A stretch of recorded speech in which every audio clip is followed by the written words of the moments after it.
Good afternoon, everyone. Thank you so much for joining us. My name is Alicia Dean, and I'm with the City of Austin Communication and Public Information Office. I'll be your moderator for today's media availability.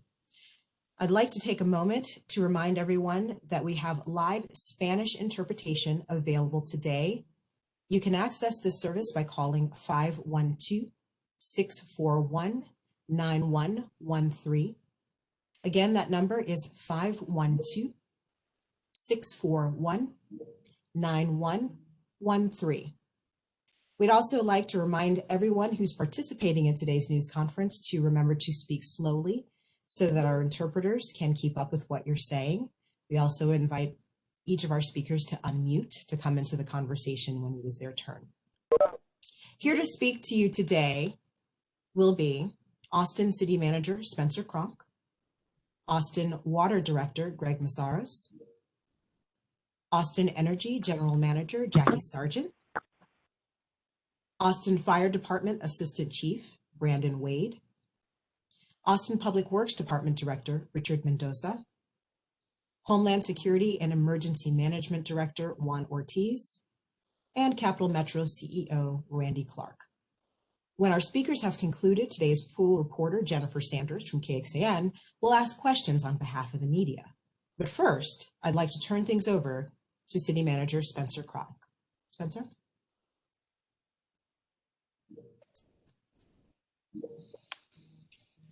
Good afternoon, and thank you all for joining us. The purpose of today's briefing is to provide an update regarding weather events and our response. We strive to provide our community with timely information and recognize that things are changing on an ongoing basis. This has been challenging, and we continue to work to keep you informed and manage your expectations. Before we jump into the updates, I want to let our community know that we are all working around the clock to get our community recovered from this unprecedented event that has gripped our entire state and frustrated and impacted all of us in so many ways. I don't have to tell you this. This storm is stressing our entire community in ways we have never experienced. Normally, we can lean on surrounding communities for support and aid, but they are experiencing the same dire situation that we are. I know we have asked you repeatedly to be patient, and we continue to make that ask of you. We are also so sorry for the continued hardships that so many in our community have had to endure in recent days.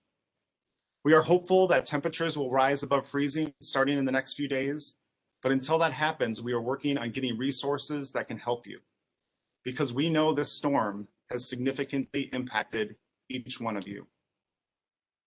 For shelters and warming centers, the Palmer Center is now at full capacity and can't accept any more people in need of shelter. But there is still limited room at Del Valley High School at 5201 Ross Road in Del Valley, Mendez Middle School at 5106 Village Square, and Riley Elementary School at 405 Denson. There are also other shelter sites. The Austin Disaster Relief Network has activated a network of faith-based locations to operate as shelters, but these locations are not equipped with full services, and people accessing those locations should bring supplies and blankets. Churches that are part of that network with ADRN can be found by visiting their website at adrn.org. We continue to ask those who are able to shelter at home safely to do so and allow the most vulnerable in the community to access these shelters. We want to thank our partners over at the Austin Independent School District. They have set up warming centers that will provide individuals a place to warm up and charge essential medical devices. These warm-up centers will operate from 9 a.m. to 9 p.m., and they will not operate as overnight shelters and will only have minimal resources on site. They are at Lee Elementary School, which is in Central Austin at 3308 Hampton Road, Merchant Middle School at 3700 North Hills Drive, Jocelyn Elementary School at 4500 Menchaca Road, and Barrington Elementary at 400 Cooper Drive. For individuals who are unable to shelter in place and must travel to one of the shelters listed above due to medical necessity, please contact 311 to arrange transportation. You can also email COA emergency rides at austintexas.gov. That's COA emergency rides, one word, at austintexas.gov, and provide your name, phone number, address, and number of people needing transport and medical needs. I want to remind everyone that transportation resources are extremely limited, and we're asking to reserve this resource again for our most vulnerable population, especially those who require power for their medical devices. Until the roads are safe to be on, we are urging folks to stay home as much as possible and keep the roadways clear and safe for our first responders seeking shelter. Again, if you have a life-threatening emergency, please call Austin 911. Now, curbside trash and recycling collection will start on Friday, February 19th, weather permitting for those scheduled on Friday, although the crews may take longer than usual to get because of road conditions. Before I turn it over to Director Greg Mazzaris for an update on Austin Water, I do want to take a moment to thank our City of Austin workforce. They have worked tirelessly day in and day out. I also want to thank our community. We know that you are tired as well and frustrated. We cannot thank you enough for your help and continued patience as we all weather this storm.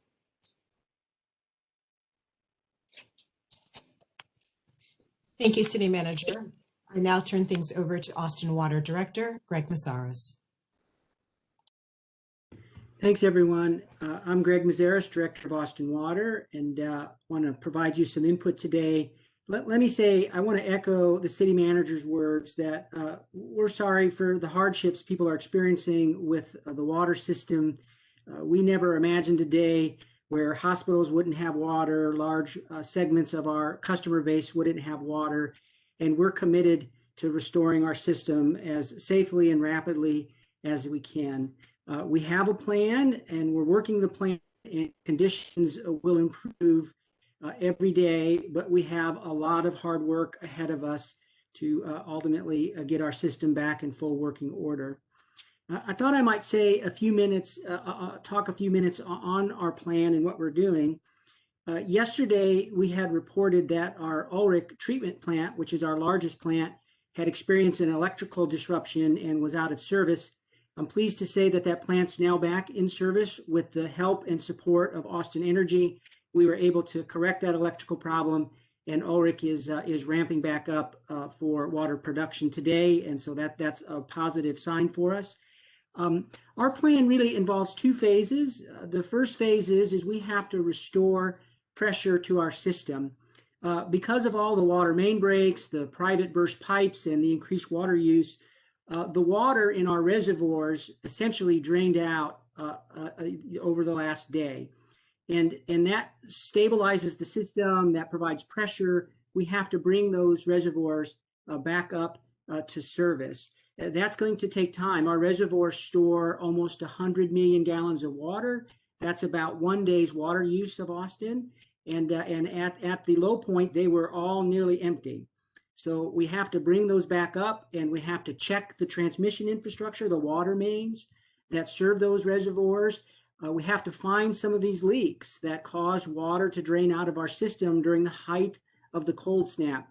If we simply try to turn the system back on everywhere and don't check for leaks and do this in a methodical way, we'll simply repeat what happened the other night where all the water drains out of our system. So we have to work this in a methodical, detailed way.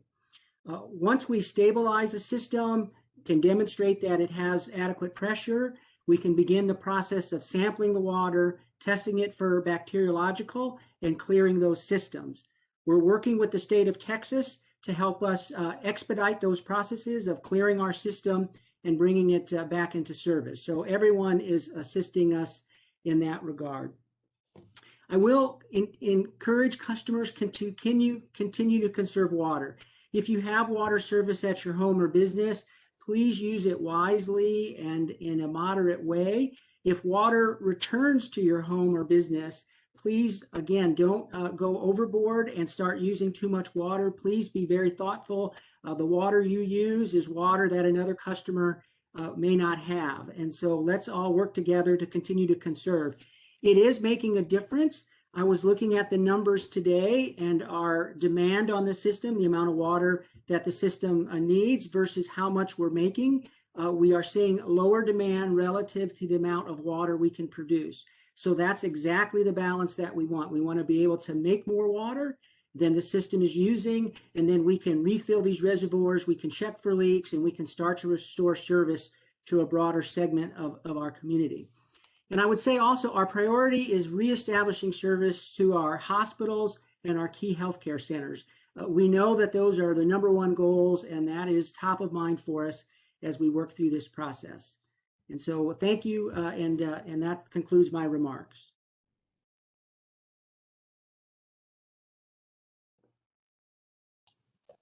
Thank you very much, Director Mazzaris, for those remarks. We now turn things over to Austin Energy General Manager, Jackie Sargent. Jackie? Thank you. Good afternoon. My name is Jackie Sargent, and I'm the General Manager for Austin Energy. This weather event and associated power outages have left this state and this community absolutely devastated. Like many of you, we can't wait for the snow and the ice to melt and the power to be restored. There is some promising news. Austin Energy's focus is on restoring our remaining customers who have been without power. While we had nearly 220,000 customers without power at the height of the mandated ERCOT-controlled outages on Tuesday morning, the situation is improving, and Austin Energy has been able to restore power to tens of thousands of our customers, and these efforts are ongoing. Our crews, our team will not stop until every household, every customer has had power restored. Currently, ERCOT is not mandating outages and has allowed us to work through the night and into today to energize numerous circuits and get the power flowing. As weather conditions continue to change, it is possible ERCOT may have to mandate more outages, but we will take every effort to restore these as quickly as possible, and as long as the requirement isn't too excessive, we will be able to utilize rotating outages until the power can be fully restored. Our crews are out in the community. They are working around the clock to safely restore households as quickly as possible, and they are prioritizing customers that have been out the longest. So some customers with shorter outages may see their power come back on as part of this process.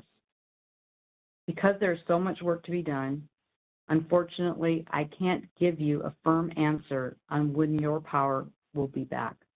I truly wish that I could. Some of you have seen your power come back on and then go off again, and there are a few reasons for this. Just like Greg Mazzaris talked about Austin Water System, we have to do this work carefully. If we power everyone back up at the same time, we'll overload the system and trip everything off. So just like we shut the system down in sections, we have to restore the system in sections. And this can take time. And as we're working, it can reveal other issues that need to be addressed and fixed before full restoration can occur. Wednesday's ice storm brought more hazards to our system, some of which are being recognized or are not being recognized until we're allowed to re-energize circuits, and then they show up. Additionally, ice creates unique safety challenges for our field crews. Ice we're seeing many things. We're seeing ice on vegetation. So restoring power isn't just flipping a switch in this cold weather. Ice adds additional weight to the tree limbs, forcing branches to break or lean into power lines, causing outages. Even with our vegetation management that we do on a regular basis, the area's vegetation or greenery can affect electric service, especially in these extreme conditions. Ice also builds up on power lines, adding additional weight to the lines. And a ½ inch of ice can add as much as 500 pounds to a power line, causing that line to break. Ice also builds up on other electrical system equipment, creating challenges to operating it. During a typical outage, it may be possible for a crew to isolate sections of a line quickly to restore power to more customers. During an ice storm, crews need to first remove the ice from the equipment before they can begin to safely make repairs, and this can add time to our restoration areas for those areas of our system that are affected. Finally, I know you don't want to hear anything other than everyone is going to get their power back on, and it's going to happen right now. I wish that bringing everyone back online was as easy as flipping a switch or pushing a button, but it's not. So I want to take this opportunity to thank our crews and employees behind the scenes who have been working tirelessly during this entire extreme weather emergency. I'm going to continue to ask the public to give them space and to let them do their jobs safely. We will continue to work to safely restore power until everyone has their service back on. Thank you. Thank you so much, General Manager Sargent, for those remarks. We're now going to turn things over to Austin Fire Department Assistant Chief Brandon Wade for an update. Brandon, please feel free to unmute and come into the conversation. Good afternoon. I'm Brandon Wade with the Austin Fire Department. And as many others have echoed, I want to thank the citizens out there that have been so patient and understanding during these trying times as we work to restore power and utilities and also serve the 911 emergencies that come in. The Austin Fire Department has responded to thousands of calls during these times for service, and our men and women have worked tirelessly and countless hours doing that. We will continue to do this, just as we have always done, to continue the emergency services to our community. A couple of items we would like to note and ensure that the public understands to help us with is, one, the threat and the hazard of carbon monoxide. We have responded to numerous calls as people are trying to stay warm in their homes, in which they are burning materials, not in fireplaces, but in containers and other devices inside a home. The dangers of that is not only the carbon monoxide, but also the risk and the hazard of causing a fire. We are urging the public to only use those approved fireplaces that are working in their residence, to only burn either the approved fire logs or firewood, and not any other type of combustibles. Again, the dangers of that is not only the possible fire hazard that it creates, but also the carbon monoxide.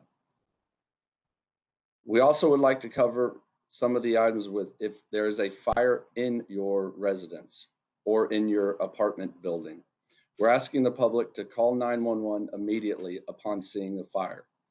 Due to the road conditions that we're experiencing all over this area, response times can be slowed down as our crews are trying to make it through the snow and the ice to reach the addresses.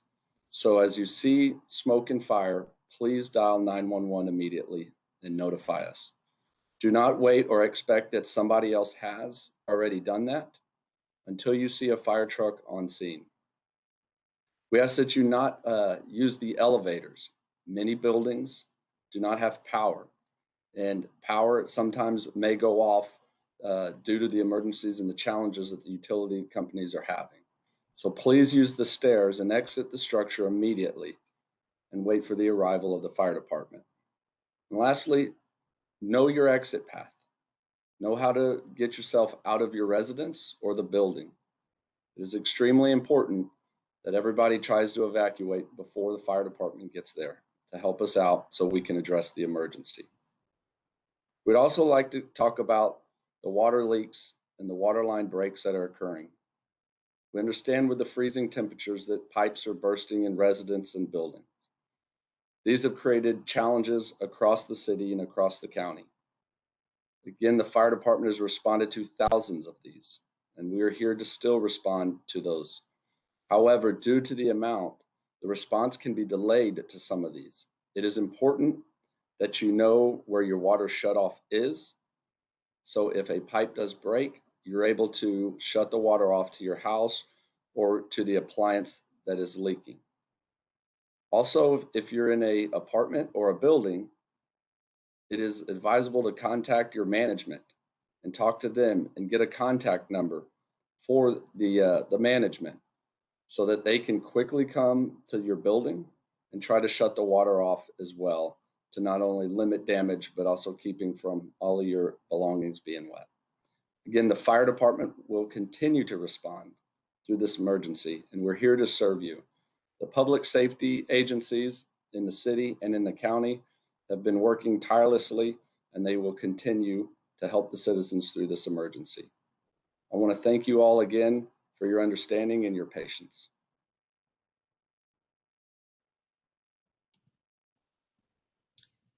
Assistant Chief Wade, thank you so much for that important information from Austin Fire. We now turn things over to Austin Public Works Director, Richard Mendoza, who's joining us by phone. Richard, please unmute and come into the conversation. Good afternoon. Can you all hear me okay? Yes, we can. Yes, we can.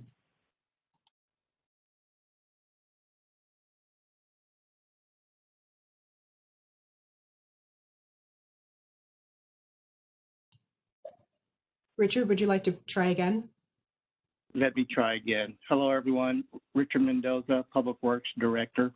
Public Works crews have been working in 2 rotating 12-hour shifts, 24 hours a day since this past Saturday evening when we first started getting some freezing precip in our city. And these crews consist of over 70 personnel. They have been engaged in treating icy conditions initially on many of our bridges and overpasses. They also mobilized to assist the Austin ABIA airport to clear taxiways and runways to get that facility reopened this week, and then have now transitioned their focus into treating and clearing a number of identified high priority routes throughout our city. Of those, we have worked with our transportation department and identified 196 lane miles of priority routes throughout our city. Of those, we have cleared 118 lane miles, or approximately 60%, and we have remaining 78 lane miles to address between now and tomorrow morning or midday. We've also treated a number of bridges and elevated structures I mentioned previously, a total of 26, some retreated numerous times, 3 and 4 times, since these structures are more vulnerable to icy conditions. And they also include some TxDOT facilities on I-35 downtown, as well as MOPAC, which our city relies on quite heavily to access critical life safety services. Of those 70 crew members, we also were assisted from staff from Austin Transportation Department, as well as the Watershed Protection Department, with some additional crew members and equipment. And so our equipment right now stands at 8 sanding spreaders. We have 9 dump trucks, 3 motor graders, which are the road working equipment with blades suitable to removing snow and ice, and 6 front-end loaders. We've also brought on yesterday 3 emergency contracts to get contractors to assist us in clearing those high priority roads throughout our city. Unfortunately, we do not have any snow plows per se, but between the front-end loaders and the motor graders and the contract work, we are confident that we can complete those high priority routes overnight and still respond to the emergency calls that come to us through our EOC to do hotspot treatments in areas of critical care facilities such as hospitals, fire EMS stations. We've also been engaged to refuel generators throughout the city and provide escort services to Cap Metro for those folks that need transport to some of those warming centers. We will treat the routes ahead of their buses. I do want to state that, while we are treating these roads, we're treating only 1 lane in each direction so that we can get complete. It's still a little dicey out there. If you must travel, we cannot emphasize enough that you follow some certain safety tips. Try and restrict your travel to the daytime hours. We expect any precip that did not evaporate today to refreeze overnight. Try and avoid overpasses and use extreme caution on elevated roadways and bridges if you must transfer those facilities. If you have access to vehicles, of course, with four-wheel drive or a heavier SOV, those work a little better in the frozen precip than small cars. Please take it slow. Be aware that our roadway visibility can be impaired by frozen windshields. And please treat all flashing and dark traffic signals throughout the city as four-way stops, no matter which direction you may be traveling on. So that completes my report. Thank you very much. Director Mendoza, thank you for that important information on road conditions and safety information from Public Works. We now like to turn things over to the Director of the City of Austin's Homeland Security and Emergency Management Department, Director Juan Ortiz, who is joining us from the Austin-Travis County Emergency Operations Center. Juan, please feel free to unmute. Good afternoon, everybody. My name is Juan Ortiz. I'm the Director for Homeland Security and Emergency Management with the City of Austin. This is truly unprecedented situation for our area. While we have hundreds of dedicated staff, members of partner organizations, and volunteers working 24 hours a day to provide service to the community and to solve problems. The Austin-Travis County Emergency Operations Center has been responding to this incident since last week and has been supporting an increasingly demanding scope as the situation evolves. We are supporting multiple shelters across the community being operated in partnership with the Austin Independent School District and other volunteer organizations. These shelters have food, cots, pillows, blankets, and other personal items. In addition, shelters operated by the Austin Disaster Relief Network can be found on their website at https://adrn.org/shelters. We understand that in this dynamic situation, the new concern is water for the community. I can tell you water has been purchased and on the way. As soon as we are able, we will begin to distribute in the community. However, our situation is not unique to other cities, and other cities have similar needs, which has required us to purchase water out of state. So it will take time for it to be delivered. As soon as we receive any water from local sources, we are going to address the most vulnerable in our community. Additionally, we are supporting multiple initiatives providing services to the community, including efforts to decompress hospital capacity, provide transportation, provide food and water, provide fuel to necessary infrastructure, and other critical missions to ensure the safety of the community. We could not achieve this level of response without the incredibly dedicated staff, many who have been living in this facility and other facilities for days away from their families. But we also have to acknowledge our government partners like Travis County, the Austin Independent School District, Capital Metro, and the Austin Community College. Lastly, our partners with the American Red Cross and the Austin Disaster Relief Network have been integral in our response.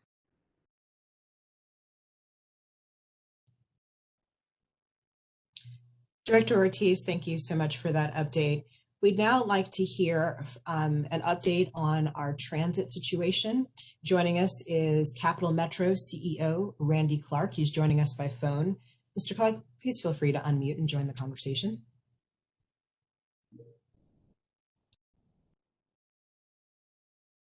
Good afternoon, everyone.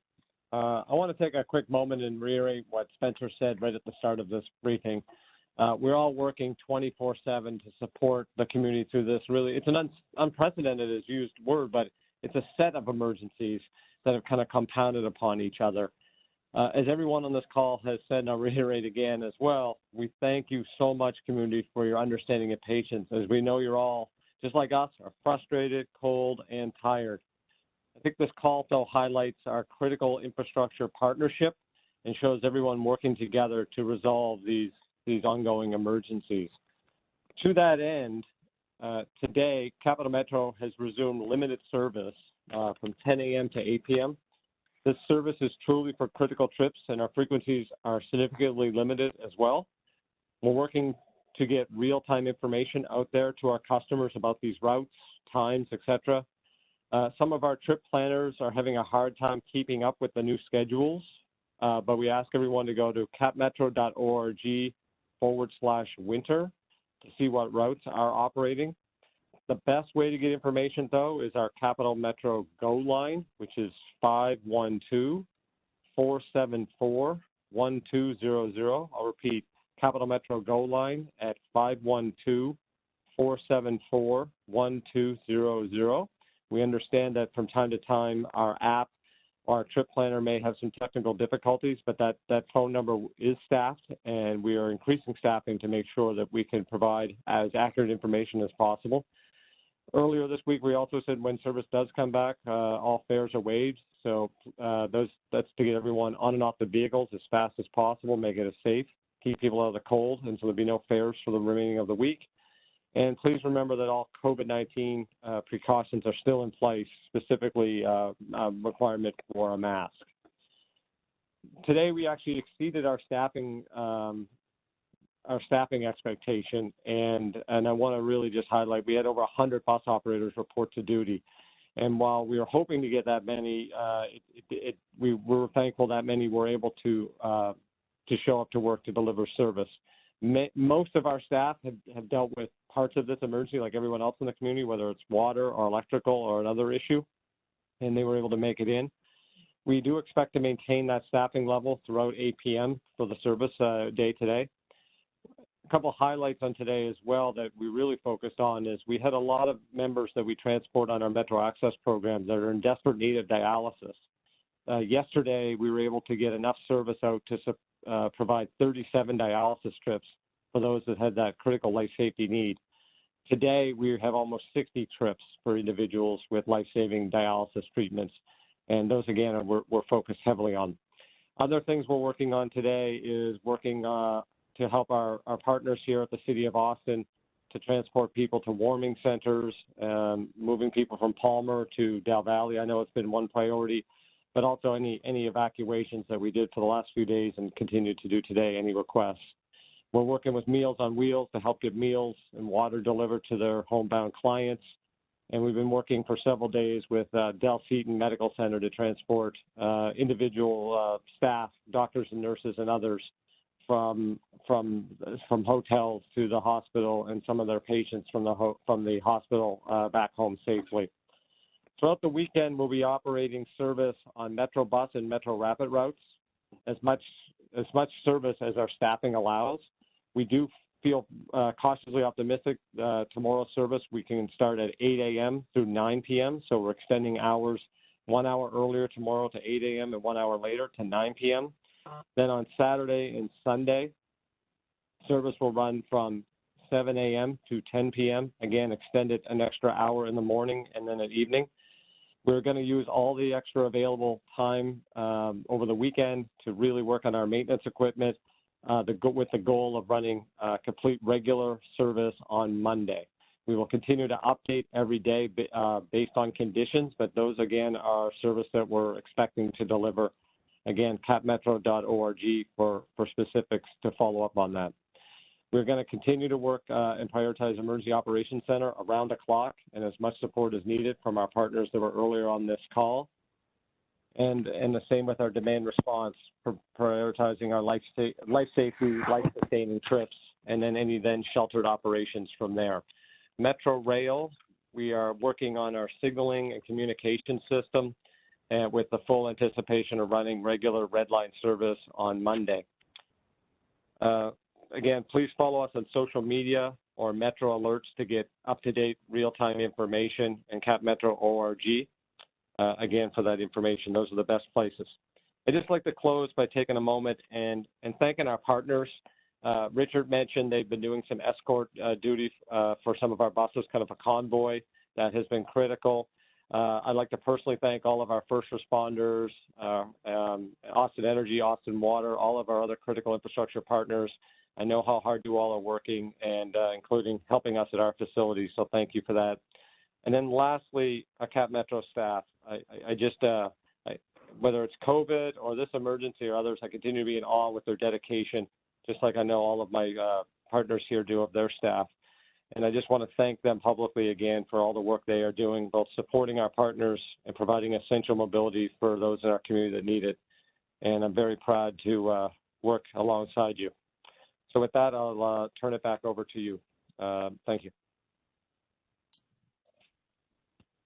Randy, thank you for that comprehensive update from Capital Metro. We appreciate it.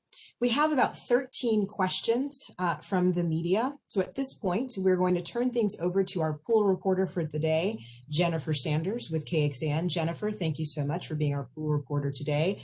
Quick note, we're going to try to get to as many questions as possible. So a reminder to try to keep your answers complete yet succinct. Jennifer, I turn it over to you.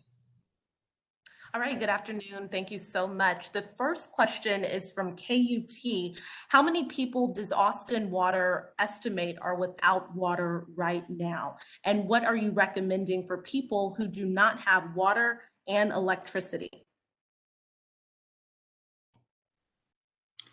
In terms of outage, I don't have an exact number, but it's many tens of thousands. Large segments of our system have very low to no water.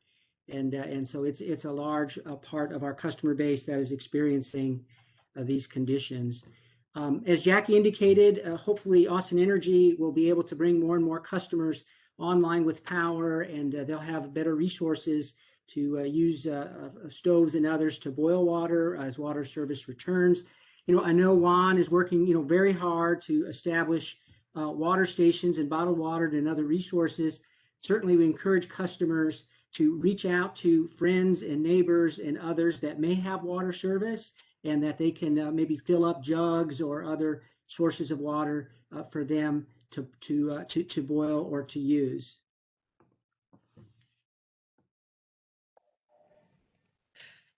And the other part of that question, what are you recommending for people who don't have water and electricity?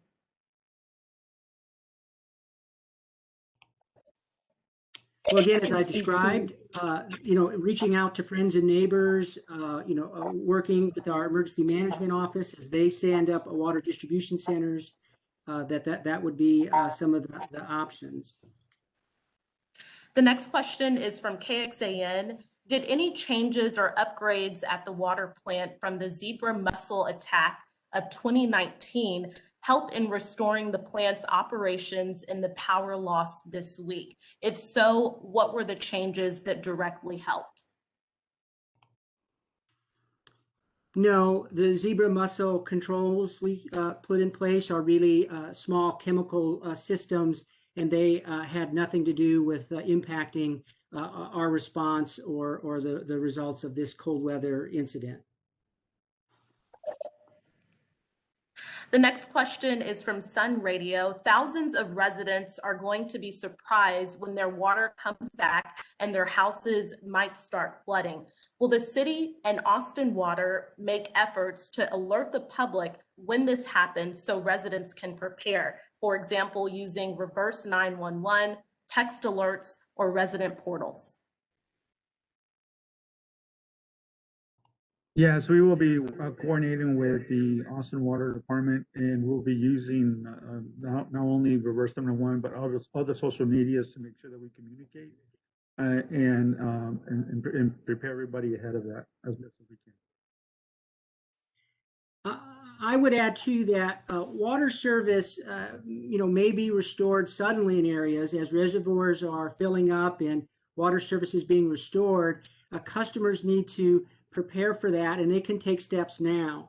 One of the things that they can do is check all of their faucets and make sure that they're turned off, so that when the water service starts up again, that we're not seeing a lot of water loss or unexpected water flow. Customers need to know where their water turnoff is. If they have a home, there's a water turnoff valve at their meter, and they need to know where that is and how to operate that. That's something that every homeowner should understand and know how to do. As the fire chief said, we need to take opportunities to also know where our landlords are, what their numbers are. If you live in an apartment, or a renter where we can call and get help from our landlords if we see a water leak or water break at our place of business or our home. So I think there are important steps that can be taken now in preparation for restoring water service. The next question is from Univision. Can you provide an update of the number of residents whose power has been restored? Yes, thank you for that question. Currently, we have restored up to almost 92% of our customers, and currently we're seeing just over 42,000 customers who are waiting to be restored. And we're working through that process. We have crews on the ground. We have folks in our dispatch center monitoring all of our equipment to make sure that we're doing that safely.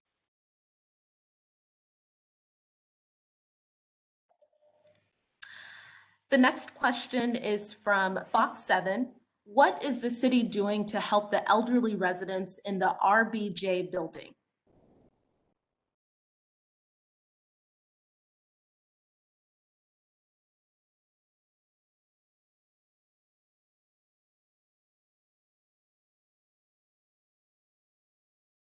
Yeah, sorry, I had a little technical difficulties here.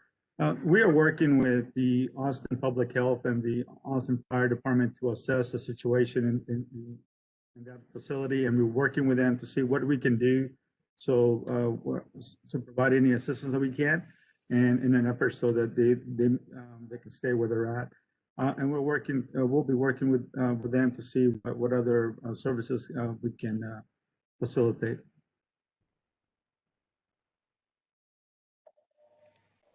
The next question is from the Associated Press. We saw reports yesterday of hospitals evacuating patients due to low water pressure. Can you provide an update on which hospitals and how many patients have been affected and the city's efforts in this regard? We're coordinating that with our Medical Emergency Operations Center, which includes all of the hospitals, our public health, and our fire and EMS agencies. And we're working to resolve those issues within those hospitals. I don't have the specific details at this point in time, but I can provide that information after this interview. Thank you, and I believe all stations would like that. We appreciate that. The next question is from the Austin Chronicle. Has Austin Energy received any indication that from ERCOT that the utility may need to shut down circuits again? If that doesn't happen, can you give an estimate on how long it will take for 100% of customers to have power back on? So at this time, we do not have an indication that ERCOT will be asking us to reduce our load on the ERCOT system. We continue to monitor that, and we're working diligently to bring customers back online. As I talked about earlier in my comments, we have people on the ground. They're working with our dispatch crews so that we can do this in a controlled and methodical manner. We have to be very careful that we don't have circuits that are energized where we have crews working and inadvertently create hazardous situations for them. This is a matter of safety, essential safety, and making sure that we're doing this in a controlled fashion. So just like we had to bring circuits down controlled, we have to bring circuits back up controlled. As we're doing that, we're identifying additional hazards or situations that weren't known when the system wasn't energized because they weren't creating problems. And so we may have to sectionalize and go through this in a more granular manner in order to make sure that we don't overload circuits. And so as we work through this process, right now, I wish I could tell you and give you that estimate, but there are certain things that can help us. For those of the people that have power right now, continue to limit your use. Keep your thermostats at 68 degrees or lower. Only use those devices and things that you really need to use. And then for our customers that have been without power, one of the problems that we see as we're trying to energize circuits is a phenomenon called cold load pickup. So when the power goes out, there are certain things that have been left on. Your thermostat may be set at a higher level. Your dishwasher may have been in the middle of a cycle. You may have lights on or other devices. And so when the circuit is restored and power is returned to your home, there is a requirement, an instantaneous requirement for a lot of energy to flow. And that can cause problems for us and trip circuits back out. So if you can, and if you can do so safely, minimize those impacts by lowering your thermostat and shutting off appliances, turning off lights. And you might want to leave one light on so that you know when the power has been restored. I can tell you, our crews are going to work. They're going to continue to work 24 hours a day, 7 days a week. And hopefully within the next, several days, we will be able to have power restored to all of our customers. There are going to be some outliers. These weather conditions, the icing, the impacts to vegetation, all of that has to be taken into account. But we're not stopping. We're not going to quit until every home has their power restored, until every business has their power restored.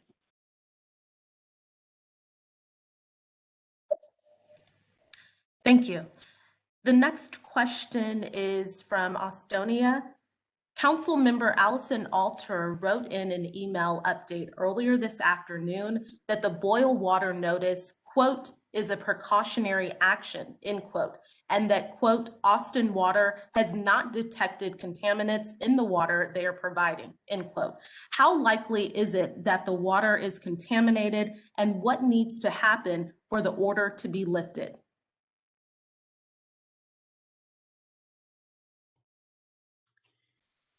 Well, we don't know what's in the water. Whenever you have a low pressure event, there is a risk, albeit small, that groundwater or other sources could have gotten into the system.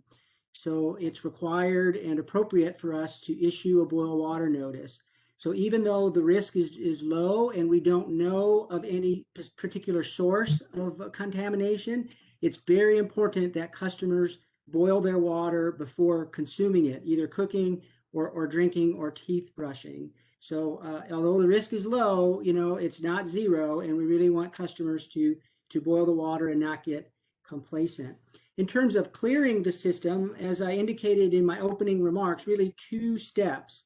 The first step is stabilizing pressures, making sure our system has adequate pressures above 20 psi. Once we demonstrate that we have sustained pressures returned, we'll take bacteriological samples, we'll sample the water, take it to our lab, test it, and if those tests come back clear, we'll be able to have the water certified safe for drinking again.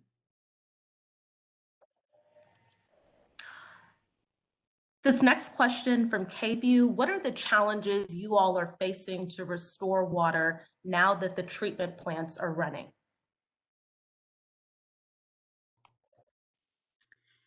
The challenge is it has to be done in a methodical, step-by-step basis. We simply can't turn on big parts of the system and it's all back to normal. We know that there are tens of thousands of leaks. Customers, as the fire department indicated, they have responded to thousands upon thousands of burst pipes and other leaks. So those systems have to be repaired. Those systems have to be turned off at the private locations. And we're given time for that to happen. The other part is there are known leaks and unknown leaks in our system. With those cold temperatures, our infrastructure systems are not built for cold weather that is sustained in single digits. So as freezing temperatures take place, as ground shifts under frozen conditions, it can rupture lines. And if it ruptures big lines, they can leak millions of gallons of water. And so we have to bring the system up step by step and locate any of those major leaks so we can isolate them and repair them. If we try to bring it up too rapidly, all the water will leak out again. And, we just don't want that to happen. On Tuesday night into Wednesday morning, when this peaked out, we were losing 325 million gallons of water at our peak. That is an incredible amount of water. Nothing I've ever seen before at that rate. And so that's what we're managing, is to not return to that state of affairs where 100 million gallons of water could leak out of our system in one night. Jennifer, just wanted to do a quick chime check. We have 5 minutes left for questions. 5 minutes. The next question, were rolling blackouts ever really implemented? People had no idea that they would be without power for 3 days. We're not out of the woods yet. Does the city have a plan for better communication with residents? So as the situation progressed on Sunday evening and into Monday morning, what ERCOT saw was a significant decline in the overall power supply for the statewide grid. At the same time, with cold temperatures, the load remained, or the demand on the system remained high. They could not let the supply of electricity come below the demand that was on the system. And they immediately started asking all of us that are connected to ERCOT to start reducing our loads based on our load requirement share. When they did that in a very quick fashion. And we, as a utility, have to designate and plan for emergencies. We have circuits that we've identified that are available to reduce load when such conditions occur, so that ERCOT can save the overall electric grid. If they didn't take these actions, the grid would go black. Power across the entire state within the ERCOT footprint would go down. Everybody would be without power. The measures that would be required to start the system back up are tremendous. They're complex. It's not a matter of days. It's a matter of weeks. And it would be much more difficult to do what we've been able to do overnight and into today, to turn lights back on and get homes energized. So when that happened, and it happened so quickly, we maxed out on all of the circuits that we had available to us to initiate rotating outages. So there was nothing left to turn off. We would have had to tap into critical load circuits. Critical load circuits include things like hospitals, fire stations, control centers, 911 operations, things that are critical to the operations of our community. And so once we got to that point, we had no room to take a circuit out and allow another circuit to come back on. The sustained conditions of that forced us to reach out to customers as we continued to get directives to reduce load even further. We worked with our partners, and they helped us by reducing our load. And we had to stay there until the system stabilized and ERCOT allowed us to start restoring power to our customers. That's the process that we are currently in. As we restore these circuits, it continues to give us this headway. And if another event is called, because it's important to look at the weather conditions and what is happening on the entire system, we will be better positioned as long as we're not required to exceed the number of circuits we have available for rotating outages. Jackie, just a quick reminder, we have time for one more quick question. We do have a hard stop at 3 o'clock. There's a meeting coming up that our folks have to get to. One last question, and then we'll wrap with the city manager. People are desperate for a timeline on when their water will be restored. Can you give any kind of estimate on a timeline for water restoration, days or weeks? Is there an outage map with those restoration times? It's going to be a multi-day process to restore pressure and service and then clear the system for use. As Jackie indicated, it's really difficult to give precise timelines for portions of our system.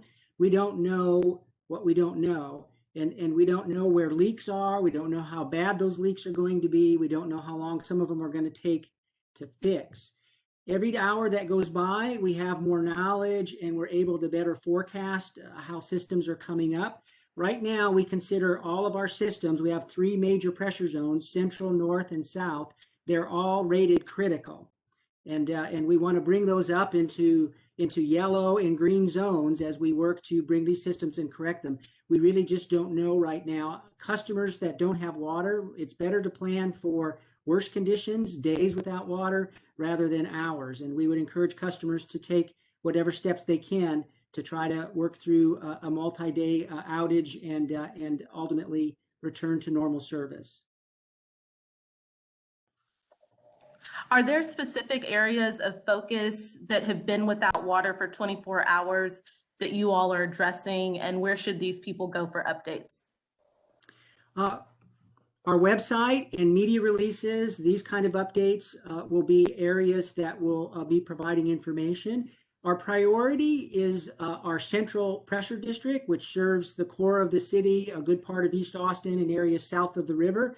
Everything is built on top of the central district, and we're working to establish and improve the central district. And it's a large district. There'll be phases to that.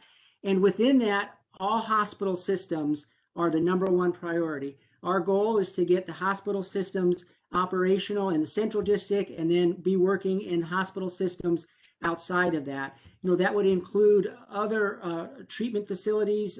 They mentioned like dialysis is very sensitive to water. We're working to get dialysis centers going. That's the #1 goal, is to get these core healthcare systems up and running and running reliably and sustainably. Thank you so very much, Jennifer, for those questions, and Director Mazzaris for taking our last question. With that, we need to quickly wrap things up. I turn things over to City Manager Kronk, who's at the Emergency Operations Center. Spencer?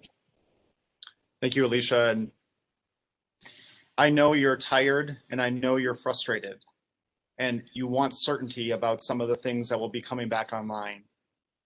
We know that the information that we provided you today did not provide that level of certainty, but we commit to giving you as much information as we have at the time, given the situation. This is a multi-day complex crisis that our community is in, and we need to continue to help our most vulnerable, to make sure that we're looking after ourselves and each other, neighbors helping neighbors, doing what they can. You have an apparatus of emergency management resources that are working around the clock to make sure that we are addressing these critical needs. But we do continue to ask for your patience. And with that, I'll close. Thank you so much, everyone, for joining us today. A reminder for up to date on winter weather response information. Please follow us, austintexas.gov/weatherinfo. That is austintexas.gov/weatherinfo. In Spanish, it is austintexas.gov/info climática, austintexas.gov/info climática. Once again, thank you for joining us today. That concludes our news conference.